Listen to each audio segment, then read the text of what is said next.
Ethiopia's Prime Minister Abiy Ahmed just made a shocking move, accepting the TPLF's pick, Tadesse Werede, as Tigray's interim president, replacing his own ally, Getachew Reda.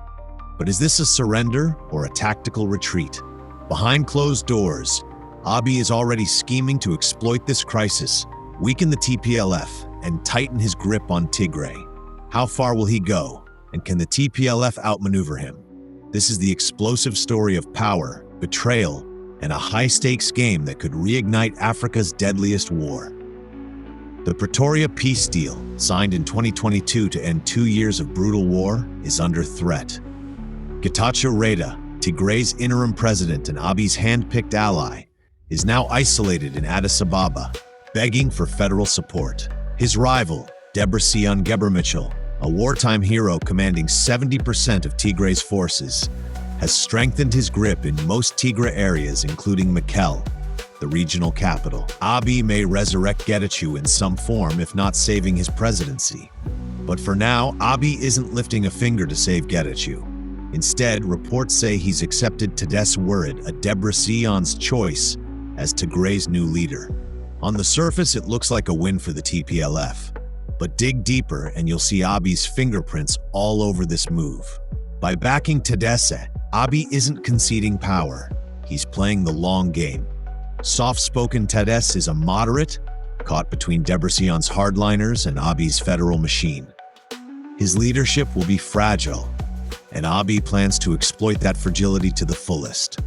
And while the world thinks Abiy is backed down, he's already working behind the scenes. Abiy's playbook is clear. Keep Tigray divided, weak, and dependent. But his biggest threat isn't the TPLF, it's his own ego. Abiy hates looking weak. Accepting Tadesse Werede is a humiliation he won't forget. So he'll retaliate quietly, ruthlessly. And here's the kicker. Abiy's ultimate goal isn't just in the TPLF. It's to erase Tigray's autonomy entirely, to dissolve the interim government, to absorb Tigray into a centralized Ethiopia where Abiy calls all the shots. But the TPLF isn't going down without a fight. First, Abiy will fuel more dissent in Tigray, mainly in southern parts. Tadesse's government will face constant sabotage, food aid delayed, infrastructure projects canceled, and whispers of corruption amplified. A starving, angry population will blame the TPLF, not Abiy. Next, he'll exploit the Eritrea border issue. Those disputed territories along the Tigray-Eritrea frontier, Abiy could frame a military movement as a liberation mission to claim them. This makes it harder for Debretsion, TPLF's chairman, to reject. He's fighting to maintain control in a divided TPLF. But could he risk turning down Abiy's offer, which positions itself as a liberation of Tigray's land?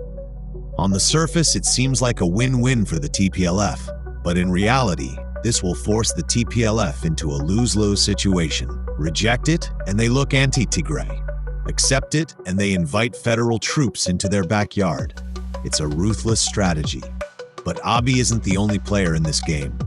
Yet, the TPLF isn't walking into Abiy's trap blindly. Its leaders have their own counter-strategy. This isn't just about borders. Abiy's intentions go deeper.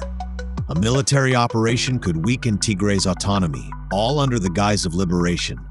Debretsion understands the stakes. Accepting Abiy's terms could set a dangerous precedent, one that might permanently undermine Tigray's independence. So how does his party respond? To win, TPLF must act before Abiy makes his move. And the key to that lies in the Algiers Agreement, the 2000 peace deal between Ethiopia and Eritrea that can resolve the border dispute through demarcating of the already delimited border. And that's where Debretsion can strike. Demand the immediate demarcation of the border as outlined in the Algiers Agreement, before Abiy can even think about using the border issue as a pretext for intervention. By pushing for the implementation of the Algiers Agreement, TPLF achieves two critical goals. First, it removes Abiy's justification for military action. If the border dispute is resolved diplomatically, Abiy loses his cover for intervention.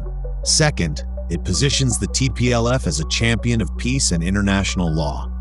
This move could rally both domestic and international support, isolating Abiy politically. But here's the genius of this strategy. It forces Abiy into a corner. If he rejects the call for demarcation, he risks looking like the aggressor, undermining his claims of wanting peace. If he agrees, he loses his pretext for military action. Either way, TPLF wins. Tigray, under a new interim presidency, could take this a step further by involving the international community.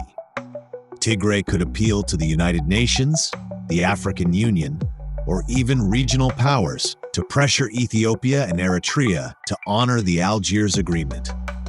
This isn't just about borders, it's about leveraging global diplomacy to protect Tigray's autonomy. By framing the issue as a matter of international law, Tigray leadership makes it harder for Abiy to act unilaterally. But timing is everything. TPLF leadership must act swiftly and decisively before Abiy can seize the narrative. If TPLF waits too long, Abiy could use the border issue to justify military movement into Tigray, leaving Tigray vulnerable once again. Here's where things get even more dramatic. The TPLF and Eritrea, once sworn enemies, are sending subtle signals of a tacit alliance. Let that sink in. During the 2020 war, Eritrean troops fought alongside Abiy to crush the TPLF. But now, pro-TPLF media have suddenly cooled their fiery rhetoric against Eritrea. Pro-Eritrean government media, infamous for demonizing the TPLF, are now silent on Tigray's crisis. Both sides deny any secret deals, but the timing is suspicious. As Debretion's faction consolidates power, Eritrea's president Isaias Afwerki, a man who once hated the TPLF, hasn't uttered a word against them. Why? Because Eritrea and the TPLF now share a common enemy, Abiy Ahmed. This is a fragile alliance, but it could also bring a new hope of peace for the brotherly people on both sides of Merab. If this alliance holds, it could reshape the entire conflict. But for now, it's a shadowy dance, one that Abiy is watching closely. So, what's at stake? For Debretsion and his faction, it's a chance to outmaneuver Abiy, protect Tigray's autonomy, and position their party as a champion of peace. For Abiy, it's a test of his ability to navigate a complex political and diplomatic landscape. And for the people of Tigray, it's a question of survival. The clock is ticking. Will TPLF's bold move prevent another war, or will Abiy find a way to turn the tables?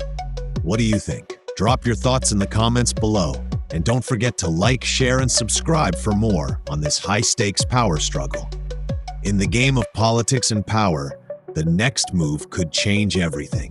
And in Ethiopia, no one is safe from the consequences.